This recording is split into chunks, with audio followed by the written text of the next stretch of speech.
जय गुरु जी, शुक्राना गुरु जी की प्यारी प्यारी संगत को जय गुरु जी। ओम नमः शिवाय, शिव जी सदा सहाय। ओम नमः शिवाय, गुरु जी सदा सहाय। संगत जी, मैं दिल्ली से नीतू आंटी और गुरु जी के चरणों में मेरा प्रणाम, क्योंकि गुरु जी महाराज ने मुझे इस काबिल बनाया है कि मैं शुक्राना सत्संग कर सकूं। संगत जी, मेरी जर्नी 2018 यानी कि गुरु जी के साथ शुरू हुई कोरोना काल में। संगत जी, आज मैं अपने ही शुक्राना सत्संग कर रही हूँ। जब मेरी जर्नी गुरु जी के साथ शुरू हुई संगत जी, उस टाइम मैं किसी गुरु को नहीं मानती थी, ना मैं किसी गुरु जी पे बिलीव करती थी। मेरी तबीयत बहुत ख़राब रहती थी संगत जी। कई बार मैं सोचती थी मेरी इतनी तबीयत क्यों ख़राब रहती है। अब गुरु जी के साथ जो मेरी जर्नी शुरू होगी वो एक मिरेकल की तरह है। मेरे पास एक कज़न आते थे और वो कहते थे आपकी तबीयत ख़राब होती है, अब गुरु जी के चलिए, वहाँ लंगर खिलाया जाता है, जल प्रसाद 4 लोग एक थाली में खाते हैं, सभी तरीके की तमाम बातें वो बताते थे। लेकिन मैं कहती थी मैं किसी गुरु पे बिलीव नहीं करती।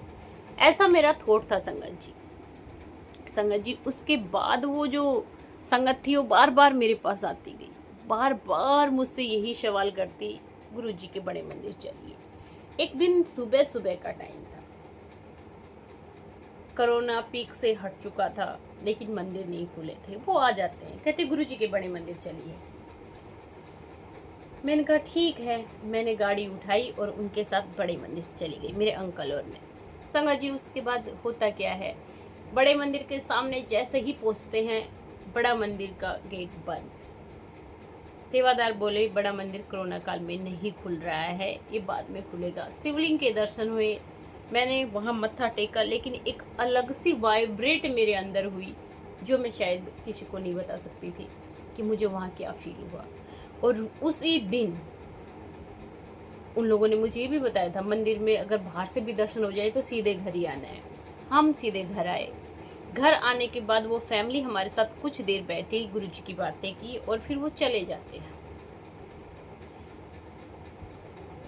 संगत जी, उनके 2 छोटे छोटे बच्चे थे और दोनों ही लड़के थे। और जो अंकल थे वो गुरु जी को मानते थे, उनकी वाइफ मानती थी, वाइफ के पेरेंट्स मानते थे। उनके बारे में भी संगत जी थोड़ा सा मैं बताऊंगी, लेकिन वो आगे बताऊंगी। संगत जी, उसके बाद मैंने अपने अंकल को बोला जाओ मेरे लिए गुरु जी का स्वरूप लेके आओ। मुझे लगा कि जैसे और भगवानों की, गुरु जी की फ़ोटो, बहुत सारे गुरु है हमारे यहाँ पे, मिलती है तो शायद इनकी भी मिलती होगी, माइंड में एक थॉट था। लेकिन जब मेरे अंकल मार्केट में इस गुरु जी के स्वरूप को खरीदने गए तो किसी दुकान पे उस टाइम पे नहीं मिलता था। वो सब जगह जाके और फिर मेरे को फ़ोन करके मार्केट में कहते हैं देखो गुरु जी का स्वरूप तो कहीं नहीं मिल रहा है, मैं घर आ रहा हूँ, गुरु जी को आना होगा तो अपने घर आ जाएंगे, हमें कोई दे देगा स्वरूप। उनकी वर्डिंग ये थी। लेकिन वहीं एक आंटी ने कहा अंकल रुकिए, मेरे घर पे स्वरूप है, मैं लेके आती हूँ, आप फ्रेम करवा लेना। ये ब्लैक कलर के चोले वाला स्वरूप उसी घर में जाता है जहाँ पे नेगेटिविटी विराजमान होती है। संगत जी, मेरे अंकल ने कहा, मैं उस टाइम फ़ोन पे ही थी, मेरे अंकल ने कहा ये आंटी स्वरूप दे रही है, ले आऊँ? मैंने कहा हाँ हाँ ले आओ। जैसे ही मेरे अंकल स्वरूप लेके आते हैं, हम दोनों फ्रेम करवाने ले जाते हैं और फ्रेम करवा के लाते हैं और गुरु जी की पूजा पाठ शुरू करते हैं। हमें नहीं पता था क्या करना है, अपना दीपक जलाना, ओम नमः शिवाय, शिव जी सदा सहाय, ओम नमः शिवाय, गुरु जी सदा सहाय, यही एक मंत्र बताया था और मैंने उस मंत्र को याद किया। संगत जी, कोई मेरी ज़िंदगी में चमत्कार उस वक्त नहीं हुआ, मैं वैसे ही बीमार थी। लेकिन जब मैं 3-4 बार गुरु जी के दरबार में गई तब मुझे रियलाइज हुआ कि जो मैं खाना खाते ही उल्टी कर देती थी वो अब मुझे नहीं हो रहा है। ये मैंने रियलाइज किया कि मैं खाना पीना ठीक से खा पा रही हूँ, जो मैं नहीं खा पाती थी। मुझे डर होता था यार खाना खाऊंगी तो जलन हो जाएगी, उल्टी हो जाएगी, ये सब मेरे माइंड में रहता था, इसलिए मैं खाने से डिस्टेंस मेंटेन करती थी। फिर मैंने देखा ये मुझे नहीं हो रहा। जब मैंने पहली जोत जलाई तो उसमें नाग देवता के दर्शन बने। मैंने कहा गुरु जी, ऐसी जोत में तो मेरे कभी दर्शन नहीं बने। उसके बाद संगत जी फिर मैं जोत जलाती हूँ, कोई ना कोई दर्शन बनते थे, लेकिन उस टाइम में इतना ध्यान नहीं दे रही थी, बस मंत्र जाप करती थी। लेकिन मेरा मंत्र जाप करने में दिल लगने लगा। कभी कभी मैं बहुत बीमार हो जाती थी, मेरे शरीर पे ऐसे वजन आ जाता था जो मैं नहीं समझ पाती थी कि मेरे साथ क्या हो रहा है। एक दिन संगत जी गुरुजी ने जब मुझे ठीक करना था तो एक लीला रची गुरुजी ने। यही सावन का महीना, यही शिवरात्रि पे जल चढ़ना। मेरे अंकल ने कहा शिव जी पे जल चढ़ाने चलोगी? क्योंकि मैं कोई मंदिर नहीं जाती थी, मुझे अच्छा ही नहीं लगता था। उन्होंने धीरे से पूछा, मैंने कहा हाँ मैं चलूँगी। येलो कलर का सूट मैंने डाला हुआ संगत जी, और मैं गुरुजी के मंदिर जल चढ़ाने शिव जी पे उनके साथ जाती हूँ। जल चढ़ा के आराम से घर पे आ जाती हूँ। गुरुजी ने जब मेरे कष्ट काटने थे तो आराम से सारी चीज़ों को धीरे धीरे गुरुजी ने करवा दिया। उसके बाद संगत जी गुरुजी ने जो लीला रची वो सुनने लायक है। मैं नीचे बैठी, एक आंटी आती है, मुझसे कहती है फॉर्म भर दीजिए मेरे बच्चों के स्कूल के। मैंने भर दिए। एक छोटी लड़की मेरे पास होती है मेरी गली की, वो कहती है आंटी क्या मुझे भी चाय पिलाओगे? क्योंकि अंकल चाय बना रहे थे। मैंने कहा बिल्कुल पिलाएंगे। हम ऊपर जाते हैं। मुझे शौक था इंस्टाग्राम पे वीडियो बनाने का, मैं खूब ढेर सारी वीडियो बनाती हूँ। और जब मैं वीडियो ख़त्म करके ऊपर जाती हूँ और ऊपर भी मैं वीडियो बना लेती हूँ दिल खोल के, उसके बाद संगत जी मैं बेड पे बैठती हूँ। लेकिन बेड पे बैठने के तुरंत बाद मैंने अपने अंकल को कहा किसी ने मेरे पैर पकड़ लिए हैं। मेरे अंकल कह रहे पागल है, अभी तो नाचते कूदते वीडियो बना रही है, तेरे किसने पैर पकड़ लिए? मैंने कहा किसी ने मेरे पैर पकड़ लिए हैं। मेरे अंकल अंदर आए तो मेरी इतनी जस्ट सेकंड में मेरी ऐसी हालत ख़राब हो गई। अंकल बताते हैं मैं बेड से 2-2 फीट ऊंची हो रही थी, और वो लड़की थी मेरा विकराल रूप देख के भाग गई, अपने घर चली गई। अंकल अकेले, अंकल रोने लगे, समझ नहीं पा रहे कि भाई अब मैं क्या करूं। और मैं ज़मीन से लग के चलने लगी, मेरी बहुत हालत ख़राब। उस टाइम गुरुजी का मंदिर और ऊपर जो सबसे लास्ट की मंजिल है उसी पे था। संगत जी इस अंकल जैसे तैसे करके मुझे लेके गए और वहाँ मंदिर में मुझे ले जाके पटक दिया और कहा गुरुजी से ठीक करो। संगत जी 2, ढाई, 3 घंटे में वहाँ पड़ी रही। उसके बाद मैंने होश संभाला तो मैं अपने आप को थोड़ा ठीक महसूस किया। उस वक्त अंकल बताते हैं कि तुझे बुखार बहुत तेज हो गया एकदम से ही। और संगत जी मैं आपको ये बताना चाहूँगी कि वो मेरी लाइफ में ऐसा दिन था जब नेगेटिविटी ने मेरा शरीर छोड़ा, गुरुजी ने छुड़वाया उससे। संगत जी मैं अपने बच्चों से भी बात की, सबसे बात की, मम्मी से बात की, सबसे बात की।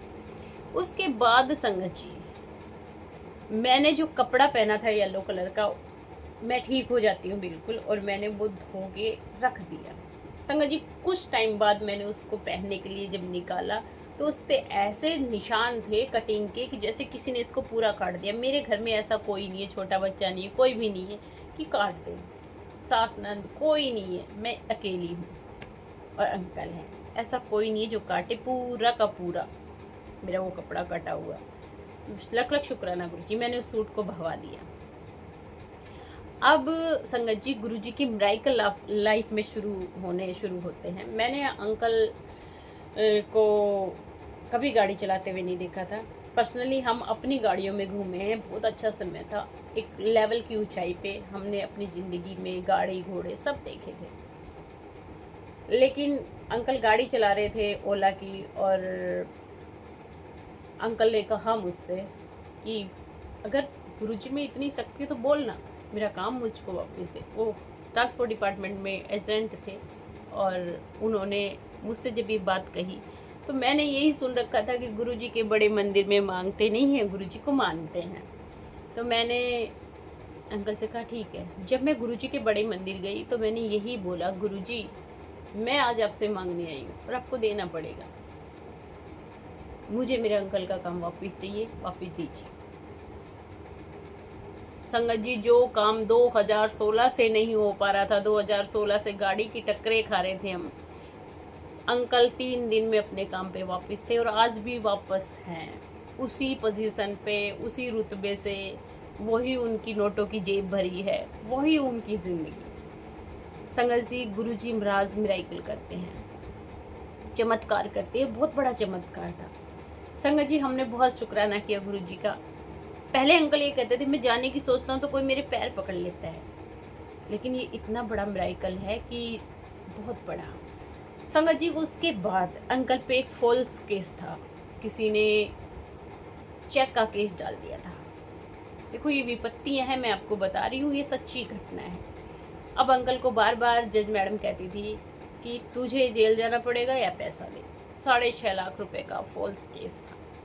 संगत जी उस टाइम जो अंकल मेरे को आके बताते थे वो जज मैडम ऐसे बोलती है, जज को बहुत ज़्यादा बुरा भला भी कह देते थे। गुस्सा था कि जज मुझे ऐसे बोलती, मैंने किसी से कुछ नहीं लिया है। मैंने संगत जी अंकल से यही कहा कि वो लेडी पढ़ के एक जज बनी, आप उसको कुछ मत कहिए, गुरुजी पे बिलीव कीजिए। संगत जी मैं 4 बार अंकल के साथ कोर्ट में जाती हूँ और जहाँ दरबान बैठता है चौथी बारी में मैं वहाँ बैठ जाती हूँ। गुरुजी को कहती हूँ गुरुजी आ जाइए, ना पैसा है ना ही समय है, बहुत बर्बाद समय हो चुका है, आप इसका फैसला कर दीजिए। संगत जी मिराइकल देखिए, यहाँ पे जज ने 3 बार भी कुछ नहीं बोला और चौथी बार भी कुछ नहीं बोला। ये सोचने वाली बात है कि मेरे अंकल यही कहते थे कि जज मैडम ऐसे बोलती है जेल कर दूंगी, लेकिन मैं जब से गई तब से नहीं बोला। अब चौथी बार में जज ने 58 नंबर बोल के कहा आ जाइए वीरेंद्र जी। अंकल का नाम चिल्लाया और अंकल तो बाहर ही थे, लेकिन मैं पहुंची और वकील साहब पहुंचे और जज ने ये कहा जाओ बरी हो। अंकल को बरी कर दिया बिना आर्गूमेंट्स, बिना कुछ। ये सबसे बड़ा लाइफ का मिरेकल था। इससे बड़ा मिरेकल और क्या हो सकता है कि जज साहब ने एक बिना आर्गूमेंट्स की आपके हक में फैसला दे दिया। सामने वाले बंदे को भी समझ में नहीं आया कि क्या हुआ, क्योंकि गलत तो गलत होता है, लेकिन गुरुजी का अगर आपके सर पे हाथ है, चाहे मैं कहती हूँ सामने वाला लाख गलत है या अंकल गलत है या वो गलत है, लेकिन गुरुजी ये देखते हैं कि वो परिवार चलाने वाला कल्ला बंदा है, उसे अपना परिवार पालना है, इसके पीछे बहुत सारे लोग हैं। गुरुजी ब्लेसिंग देते हैं। गुरुजी कभी कभी गलत को भी माफ़ कर देते हैं। क्यों करते हैं? क्योंकि गुरुजी ये देखते हैं परिवार दी की गलती है, परिवार को क्यों सजा मिले। संगत जी मैं राजस्थान से बिलोंग करती हूँ और मेरा पंजाबी से तो कोई लेना देना नहीं है, लेकिन मैंने एक दिन गुरुजी से कहा गुरुजी आप मुझे पंजाबी सिखा दो, क्योंकि ये गुरुवाणी वगैरह मेरे पल्ले तो आती नहीं है, क्योंकि मैं ठहरी ठेठ राजस्थानी, मुझे नहीं पता गुरुजी कि ये सब कैसे होगा। संगत जी उस टाइम से आज तक मैं गुरुवाणी में जपजी साहिब, सुखमणी साहिब, गल्ला नाले जोग ना होवे सब कुछ समझ लेती हूँ। पंजाबी एटलीस्ट बोल भी लेती हूँ। मैं अभी कहीं पे गई थी शादी में, तो मेरी सिस्टर को मैं शेयर कर रही थी, तब मेरी सिस्टर ने कहा, मैं पंजाबी में मेरी सिस्टर को सत्संग शेयर कर रही हूँ, वो करी तुमने ये पंजाबी कब से सीखी? मैं तेरी मुँह की तरफ देख के जा रही हूँ। मैंने कहा मैंने नहीं सीखी, मुझे गुरुजी ने सिखाई है। संगत जी मुझे सारे पाठों के महत्व समझ में आए, जिंदगी समझ में आ गई कि बिना गुरु के गति नहीं है। मैं इस जीवन में करने के आई हूँ या मेरे जीवन का मकसद क्या है। आपके साथ जो जिंदगी में चल रहा है वो दोहराया जा रहा है, वो पहले भी चल चुका है। आपने जिसके साथ जैसा किया वहाँ वैसा आपके साथ यहाँ पे हो रहा है। आप गुरुजी से जिद मत कीजिए, आप गुरुजी को मानिए, जिद कीजिए कि मेरे बच्चों को अच्छी नौकरी आप दीजिए, जो आपको पसंद हो वो दीजिए। ऐसी जिद गुरुजी से कीजिए। संगत जी हम जन्म को समझना चाहें तो ये बहुत बड़ी हमारी गलती होगी। गुरुजी हमें अपना जन्म तो दिखा देंगे, अगर हम अपने पिछले जन्म को जान जाएंगे तो इस जन्म में हम जो पति पत्नी बने हैं या हमारे बच्चे हैं, हम किसी के साथ एडजस्ट नहीं कर पाएंगे, क्योंकि हम सच्चा ही जान जाएंगे। इसलिए गुरुजी बैक जन्म नहीं दिखाते कि तुम पिछले जन्मों में क्या थे, तुम दुश्मन थे, तुम दोस्त थे, क्या थे तुम। इस रास्ते पे हम सिर्फ कर्म काटने के लिए आए हैं। एक ही चक्कर चल रहा है, सोच के देखिए संगत जी, एक ही चक्कर चल रहा है रूटीन से। एक बच्चा पैदा होता है, उसका बचपन बीतता है, वो बड़ा होता है, स्कूल जाता है, एक अच्छी पढ़ाई करता है, या पढ़ाई नहीं करता तो फिर वो फेलियर हो जाता है, तो उसको और जॉब दी जाती है, चाहे वो बेलदार बने, पेंटर बने, जो भी बने, या नौकरी लगेगा तो वो उसके अकॉर्डिंग उसकी शादी होगी। जैसे उसके माँ बाप ने बच्चे पैदा किए वैसे वो भी बच्चे पैदा करेगा, उनको पालन पोषण, एक सर्कल है, यही चल रहा है, यही चल रहा है। क्यों? ये हमारे कर्म है। हम इस दुनिया में बार बार क्यों आ रहे हैं, हम अपने कर्म काटने, क्योंकि हम अपने कर्म काट के जाते ही नहीं हैं, हम बीच में ही और चक्की चला जाते हैं। संगत जी, वो चक्की हमें बंद करनी होगी। अगर हमें अपने गुनाह समझ में आ गए, अपने गुनाहों को एक्सेप्ट करो। मैं ये नहीं कहती किसी इंसान के आगे आप एक्सेप्ट कीजिए, आप अपने गुनाहों को अपने परमात्मा, अपने गुरुजी के आगे एक्सेप्ट कीजिए। मैं गुनहगार हूँ गुरुजी, मेरे से ये पाप हुआ है गुरुजी, आप मुझे क्षमा कीजिए, आगे से मैं ऐसा नहीं करूँगा। ये वर्डिंग जिस दिन आपने गुरुजी के आगे शुरू कर दी, उस दिन आपका जीवन साकार हो जाएगा। आप इस पृथ्वी पे दोबारा नहीं आएंगे। मैं गुरुजी से सबसे ज़्यादा चीज़ क्या मांगती हूँ, देखो आज की डेट में पैसा धन दौलत यही मांगेंगे हम, लेकिन मैंने गुरुजी से ये कहा कि मुक्ति। गुरुजी ए जन्म के बाद मैंने दूजा जन्म नहीं चाहिए। मैं गुरुजी को हमेशा यही गल्ला मांगती हूँ, और गुरुजी एक दिन मुझे इसके काबिल समझ के मुक्ति भी देंगे, क्योंकि मैं इस दुनिया में नहीं आना चाहती। दुनिया तो मैंने कोई लेना देना नहीं है, सब मिनटा दा खेल है। इत्थे किन्नी बड़ी खुशी आ जाओ तो भूल जानी है, कितना ही हमारा अजीज बंदा दुनिया ते चले जाओ भूल जाना है, कुछ समय बाद सब भूल जाते हैं। तो संगत जी, वक्त का पहिया रुकता नहीं है, वक्त को हम रोक नहीं सकते, किसी चीज़ को नहीं रोक सकते, लेकिन जो सृष्टि में चल रहा है उसके साथ ही हमें जीना पड़ता है। संगत जी, गुरुजी कहते थे आंटी अंकल नू एक साथ एक अलमारी विच कपड़े रखने चाहिए, प्यार बढ़ता है। गुरुजी ने एक गल ये भी दसी सी कि अंकल आंटी मिल के अपने बच्चियां दी परवरिश करे, सेवा करे, अपने माता पिता दी सेवा करे। ये तो बड़े जिंदगी विच कोई जप तप ही नहीं है, सच्ची ईमानदारी से। अगर पति पत्नी की सेवा करती है, पत्नी पति की सेवा करे और पति पत्नी की सेवा करे, इससे बड़ी कोई सेवा नहीं। और दोनों मिलके बच्चों की सेवा करे, इससे बड़ी कोई वो नहीं है। अब ये आपके कर्म हैं कि आप क्या करते हो, लेकिन ऐसा होता नहीं है। ऐसे करोड़ों में से हजार ही कपल होंगे जो इस तरीके के हैं। तो संगत जी, आप अपने गुनाहों को गुरुजी के सामने रखिए। गुरुजी, मैं गुनहगार हूँ, मेरे से गुनाह हुए हैं।